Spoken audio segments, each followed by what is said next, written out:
এই যে দেখতে পাচ্ছেন আজকে আমাদের বাসায় একজন অতিথি আসছে। এর নাম হচ্ছে মিনি। অনেক সুন্দর একটা মেয়ে, মেয়ে বিলাল।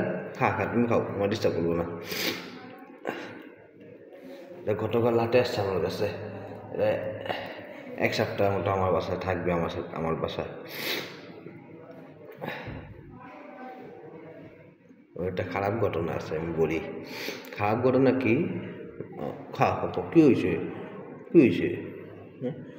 কালু গাছ থেকে আসছে, যে কালু ডাকতেছে। হ্যাঁ, খাও, তুমি খাও। কিসে গন্ধ পেয়েছ? আবার কালু গাছে গেলে কালু লাগ হয়ে যাবো। তুমি খাও খাও খাও, মিনি খাও। হ্যাঁ মিনি,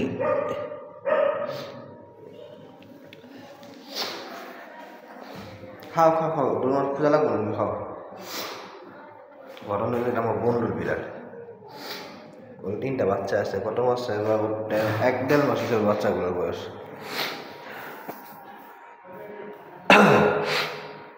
আমার বন্ধুর বাবা অসুস্থ হতে ডোলাডোলির মধ্যে আছে।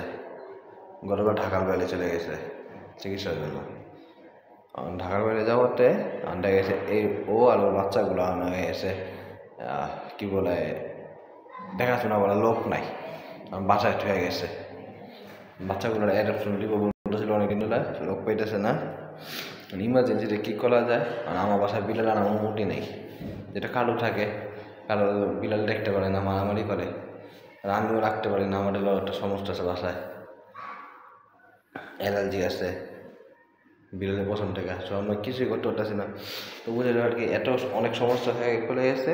তাই আমরা করলাম কি, আমি আমার একটা ফ্রেন্ড মিলে চিন্তা নিলাম ওর বাচ্চাগুলো আমরা অ্যাডপশনের ব্যবস্থা করি। তা আমি একজনের সাথে কথা বলছিলাম গতকালকে, দুঃখিত তারা আমি দিতে পারিনি। রাত্রে 10টা 10:30টার দিকে মোর বাসায় গেছি। ও চলে গেছে, চাবি ঠয়ে গেছিল এক জায়গায়, আমি চাবি নিয়ে ওর বাসায় গেছি। যে বিড়াল মিনি আর মিনি বাচ্চাগুলোকে সব রেস্কিউ করছি। বেলা বের হইলাম, বের আরেক বন্ধুর সাথে কথা বললাম। তার পরিচিত একজন বিড়াল করে নিবে, তা বাচ্চা তিনটা ওই লোকটারে দিয়া এসে করছি। দিয়া এই মাঠ থেকে বাচ্চাগুলো আলাদা করে দিয়ে আসলাম। আমি এতগুলো বিড়াল রাখার মতো অবস্থা আমার নাই। আমি বিড়ালই রাখতে পারি না, বিড়ালের অভিজ্ঞতা নেই। এটা আমার প্রথম বিড়াল। দুটো ও এক সপ্তাহের জন্য আসছে, চলে যাবে। খাও মিনি খাও। নিয়ে আসছি, ওই বাচ্চাগুলো যখন দিয়ে দিছি, সেখানে অনেক কান্নাকাটি করছে, ঢাকাটাই করছে। ওই দেখে মায়া লাগছিল, কিন্তু মায়া লাগলো কি, আমার তো অবস্থা নেই ওকে পালার, এতগুলো বিড়াল রাখার। দেশটা আমি আনতে পারিনি। সম্ভব হলে ওটা আনতাম, কিন্তু আমার সম্ভব হয়নি। তখন হলে ওর বাচ্চাগুলো দিয়া ওরা আমি নিয়ে আসছি রাত্রেবেলা। আস্তে আস্তে আমার 11:30 11:30 বেজে গেছে। কাপড় শরীর ময়লা, আমার লাগে না, গোসল করে তারপরে লাগেও। সেখানে বাচ্চাগুলো যখন দেই, তখন হয়তো এই বাক্সের মধ্যে, এই বাক্সটার মধ্যে পায়খানা করা দিছে। অন্য একটা বিড়াল আসছিল, যে ময়লাগুলো লাগাইও না, আসলে ময়লা পরিষ্কার করা ফেলছে অনেকটাই। তো সেটা পুরো শরীর বইলা ফেলছে, পুরো শরীর ময়লাটা বইলা ফেলছে। তারপর নিয়ে আসছি, এটা বাসায় একসাথে রেখে হাত মুখ দিছি, দেখছে বাক্স নিজে নিজে খুলে বের হয়ে দিতেছে বারবার। সব কোনো রকম শক্তগুলো আটকে লেখা আমার গলার মধ্যে থুয়ে আমি গেছি সাদে কালুকে খাওয়াতে। কালু খাবার নিয়ে দেরি হয়ে গেছিলো, কালকে বাইরে গেছিলাম যেহেতু। খাওয়াই আইসা দেখি সে আমার গলের মধ্যে খাটের মধ্যে ওইটা বসে আছে।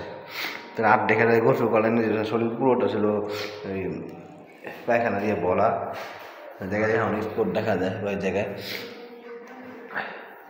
রাতে গোসল করাতে পারিনি, যে ঠান্ডা লেগে যাবো, দিনের বেলা গোসল করাবো না, গোসল করায়নি। যখন হয়তো কলাবো সময় পেলে, তখন ওইটাকে আমার ঘরের মধ্যে খাটের মধ্যে সব বসে রয়েছে। পরে হাঁটুর দিয়ে ধরলাম, যদি পুরো ঘরে খাট সোফা যা যাচ্ছে সব ওই পালাইয়া ওই পায়খানা দিয়ে বলে ফেলছে। এইটাকে ওগুলো দুইটা দিয়ে আসলাম, দিয়া এমন কারগুলো খাওয়াই ওর কাছে আসলাম।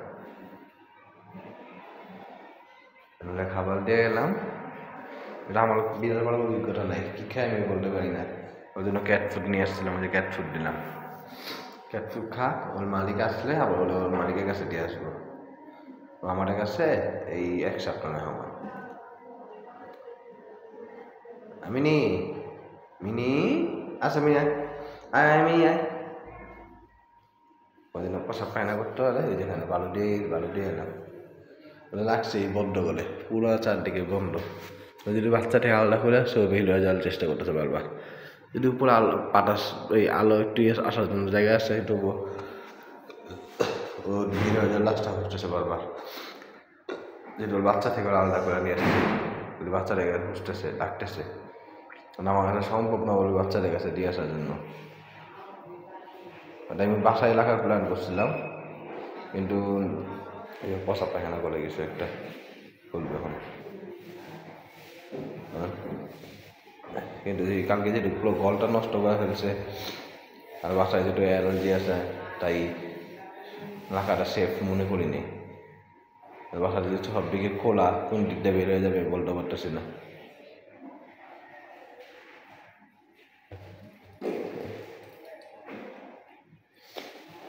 ওর জন্য বলে লাটতে পারি না এই ঘরে ঠয়ে গেছি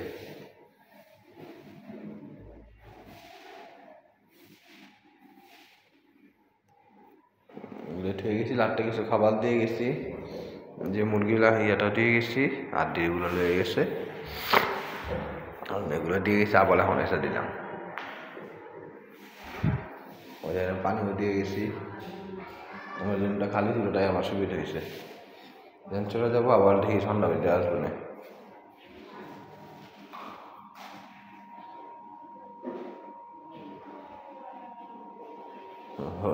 সুন্দর তো ও পায়খানা পেলাম না আবার বালুটা রেখে দিতেছে আমার বুদ্ধিমান হলে সবগুলা প্রাণী বুদ্ধি ভালো একটু থাকবি নি জায়গায় আমি